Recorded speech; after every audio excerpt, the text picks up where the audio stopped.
Assalamualaikum. So hari ini kita akan tengok chapter baru iaitu aromatic compounds. So for this one, Miss akan bagikan kepada dua bahagian. The first part kita akan discuss nomenclature of aromatic compound. Nomenclature tu maksudnya kita akan bagi nama. Yang kedua kita akan tengok reaction of benzene. Okay, so kita akan tengok apa reaction untuk benzene. Okay, so let's get started. First, aromatic compound. So, aromatic compound is a compound that have at least one benzene ring. Okay, so as long as ada satu benzene ring at least, so kita akan panggil dia aromatic compound. So, nama lain dia adalah arene. Okay, aromatic compound also called arene. Formula untuk benzene. Okay, this one is for benzene. C6H6. So jangan confuse dengan alkin. Kalau alkin formula dia CnH2n. Kalau formula untuk benzene ni CnHn. Di mana bilangan karbon sama seperti bilangan hidrogen. Okay. Next kita akan tengok aromaticity. Okay. Tak semua compound yang ada double bond tu kita panggil aromatic. Okay. Ada rules yang kita kena patuhi. The first one, okay, to be aromatic, a compound must be cyclic. Cyclic maksudnya each carbon are connected to each other throughout the circle. Bukanlah bulat tapi maksudnya dia dalam closed ring. So, compounds must be cyclic. Okay, syarat yang kedua, okay, is planar. Planar maksudnya each carbon is sp2 hybridized. Okay, planar maksud dia rata.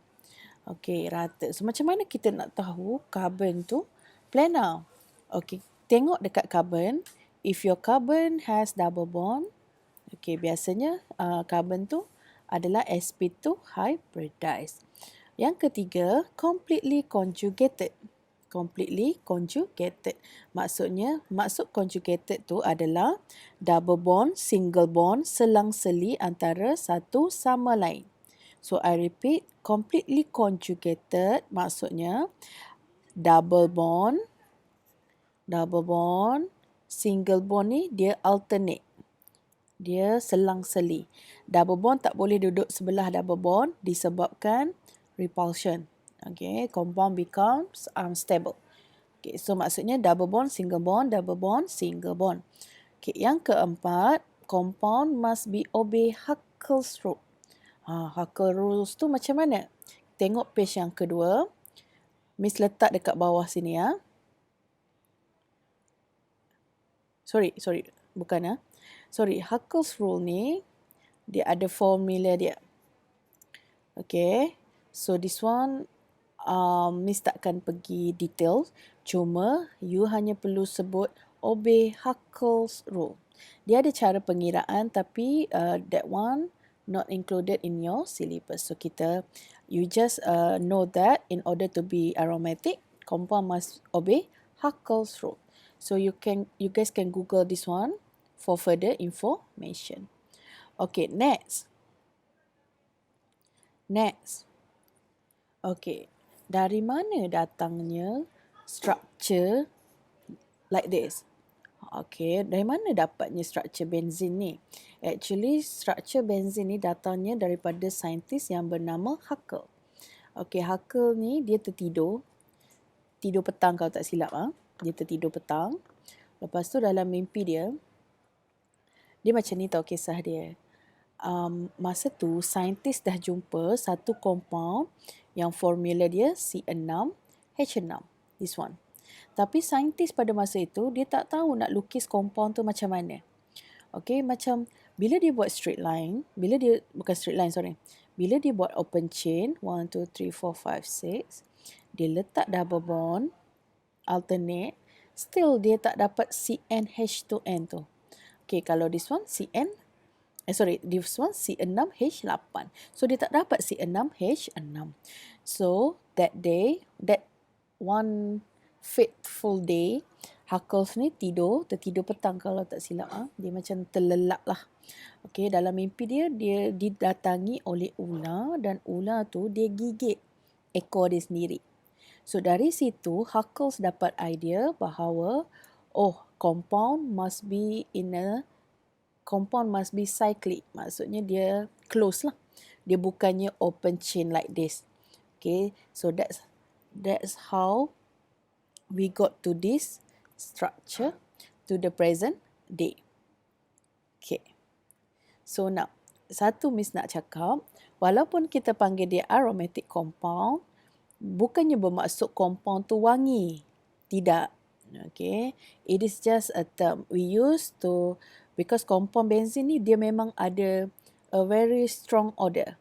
Okay, dia ada bau yang nak kata sedap tak sedap sangat, tapi dia ada bau lah compared to compound yang lain.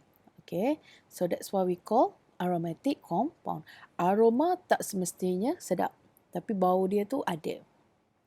Okay, kita proceed. Kita akan tengok nomenclature of benzene. So, untuk ni Miss bahagi kepada 3 bahagian. So, kita tengok bahagian yang pertama iaitu cara penamaan untuk monosubstituted benzene. Okay, untuk monosubstituted, mono tu maksud dia satu. Substituted tu maksudnya ada satu substituent. Okay, benzene ni akan jadi parent kita. Okay, so now methyl benzene. Maksudnya dekat benzene tu ada methyl CH3. Okay, so IUPAC name dia, kita panggil dia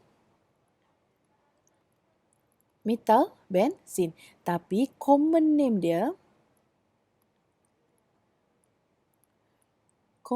dia kita panggil toluene. So, by now you kena tahulah kalau ada benzene ring, ada methyl, kita panggil dia toluene. Okay, next compound, hydroxybenzene. Hydroxy ni maksudnya ada OH group attached to benzene. Nama lain dia adalah phenol. Ini nama famous dia, phenol. Next, aminobenzene. Amino maksudnya ada amino, NH2 attached to benzene. Common name dia adalah aniline. Okay, next, move on. Benzoic acid. Benzoic acid means that you have COOH, carboxylic acid, carboxyl group attached to one of the carbon. Itu nama dia benzoic acid. Next, benzaldehyde, aldehyde. Aldehyde, misal jawab apa dulu? CHO. CHO. Okay. Next, fluorobenzene. Maksudnya ada fluorine attached to benzene. Chlorobenzene, chlorine. Bromobenzene, bromo. So maksudnya kat sini, bila kita nak bagi nama kepada benzene yang ada satu substituent, kita tak perlu letak prefix, kita tak perlu letak number in the middle of the name. Okay, just sebut dia punya substituent dan parent dia adalah benzene. Okay, ada lagi sikit ni. Next is nitrobenzene. Nitro, dia punya formula is NO2. Okay, tadi methyl benzene. Next adalah ethyl. Ethyl, CH2, CH3. So that is ethyl benzene. That one is for monosubstituted benzene. Next, kita continue disubstituted benzene. Disubstituted benzene. Di itu maksudnya ada dua substituent lah. Okay, kalau ada dua substituent, kita akan gunakan prefix auto meta para ataupun kita boleh guna number. So, Miss akan tunjuk pada awak lah. Okay, let's have a look at the first one. Okay, you ada carboxyl group and you ada hydroxyl group. Dua functional group yang berbeza. So, untuk dua substituent yang berbeza functional group, awak akan pilih yang mana satu priority. So, dekat sini, this one adalah list of priority. This one is List of priority of functional group. Okey, so kalau kita tengok ni daripada bawah ke atas, least important is halogen. Paling penting adalah karboksil. Okey, now automatic memandangkan prioriti karboksil ni lagi tinggi, so dialah karbon nombor 1. OH dekat mana OH? OH dekat bawah sini. So dia akan jadi nombor 2 lah. Utamakan functional group yang lagi tinggi prioriti dia. Okay. So untuk kes ini, okay, for this one, okay, nama dia adalah, sekejap, Miss bulatkan yang parent. So ini akan jadi parent awak. So pada position 2, 2 hydroxy. Okay. Ni, benzin yang ada COOH. This one. 2 hydroxy benzoic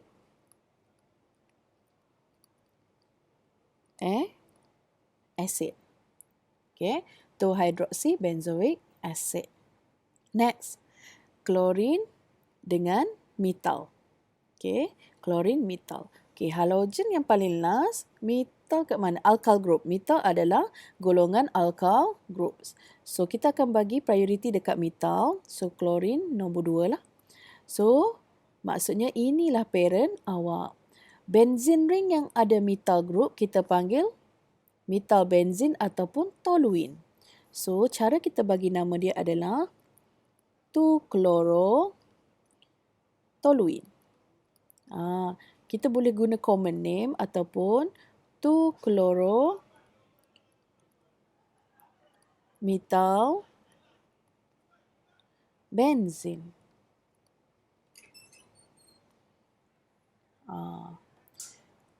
Okay, next one. Next one, kita ada COOH and also NO2. So, maksudnya NO2 ni akan berada dekat karbon kedua. COOH ni karbon pertama lah. Memang karboksil ni priority dia paling tinggi. So, itulah parent awak. Parent tu dia akan gabung benzin dengan carboxylic acid. So, untuk kes ini nama dia adalah 2-nitro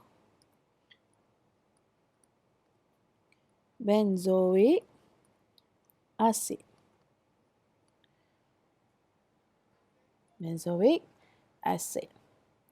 Okay, next. Compound yang keempat, ada NO2, ada NH2. So, kita tengok kat sini. Oh, NH2 lagi tinggi berbanding NO2. So, dia akan jadi karbon nombor 1, 2, 3, 4, 2, 3, 4. Okay, sama je. 2, 3, 4. So, maksudnya benzene ring yang ada NH2 itulah parent awak. So, dekat karbon keempat ada NO2. NO2 nama dia adalah nitro. So, benzin yang ada NH2 nama dia adalah this one, amino benzene.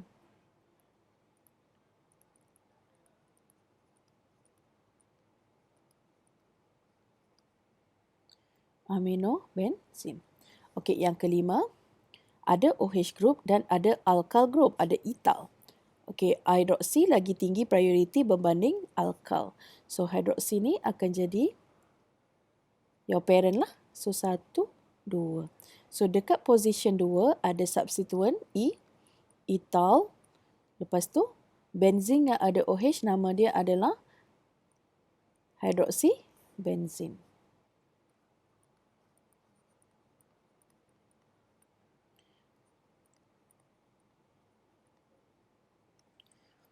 Okay, hydroxy benzene. Itu cara kita bagi nama kepada benzin kalau dia ada dua substituent yang berbeza. Okay, now kita patah balik pergi sini. Next, disuruh draw the structure for 1,2-dinitrobenzene. Dinitrobenzene. Okay, benzin tu parent awak. Lukis segi 6. Double bond selang-seli dengan single bond. Dekat position 1 dan 2, 1, 2 ada nitro. Nitro NO2. Okey. Kalau position dia 1 dan 2, awak boleh bagi nama dia 1,2-dinitrobenzene ataupun kita boleh sebut auto-dinitrobenzene. Kita letak O kat depan. O tu maksudnya substituent awak pada position 1 dan 2. Okay, proceed. Next. 1,3-dibromobenzene.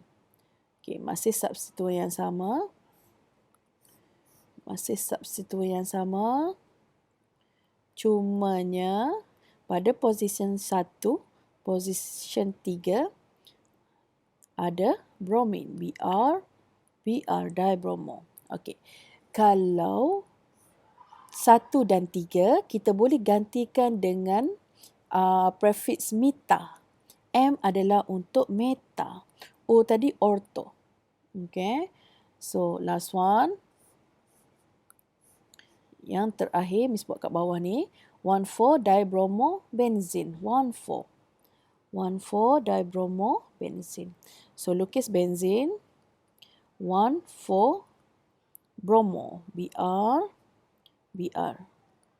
Kalau position 1 and 4, kita akan panggil para. Okay. So kalau untuk kes ni, contoh OH ni pada position 2. So kita boleh sebut para hydroxy benzoic acid. Okey. Next yang kedua kita tengok yang ni. Chlorine pada position 2. Kalau position 1 2 maksudnya auto juga, auto chlorotoluene. Okay. So that's how we use auto meta para. Okey, kita guna auto meta para untuk menggantikan number. Tapi kebanyakannya kita memang akan tulis sebagai number lah. Okey, cuma awak kena tahu kalau position 1 2 auto, 1 3 meta. Okey, 1 4 kita panggil para. Okay, so that's how we name disubstituted benzene. Untuk bagi nama kepada dua substituents, tolong refer pada list of priority. Tapi list of priority ni dia tak akan bagi dalam exam. So awak yang kena hafal this one. Okay, awak yang kena hafal. Tapi memang kita punya top list adalah carboxyl group.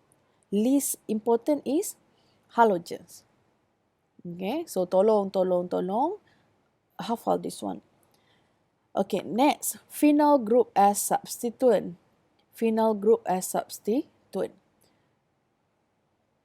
Benzene ni, sekejap. Okay, let's have a look at the last part of naming. Dia cakap, if the chain is unsaturated maksudnya contains multiple bond, such as triple or double bond, or contains important functional groups, benzene ring is considered as phenyl substituent.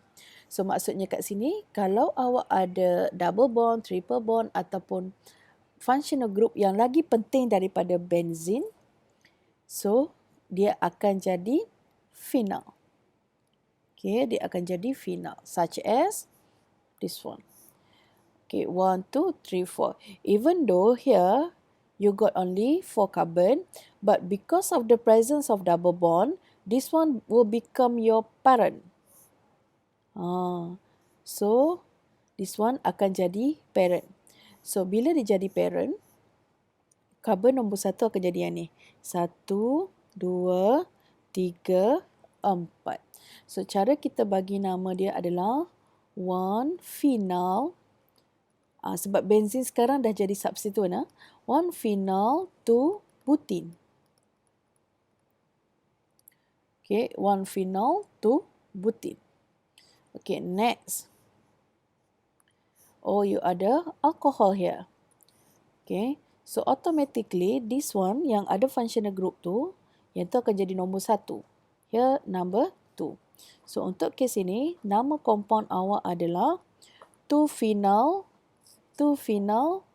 1-ethanol. 2-phenyl 1-ethanol. Okay, so that's the situation where benzene ring becomes substituent. Bila ada functional group yang lain. Okay, so that's it for benzene. If you have any question, please give me, just ask me through Telegram. Okay, I will put the attendance, okay, the formative assessment link, and also link for enhancement exercise for you guys to do for nomenclature of benzene.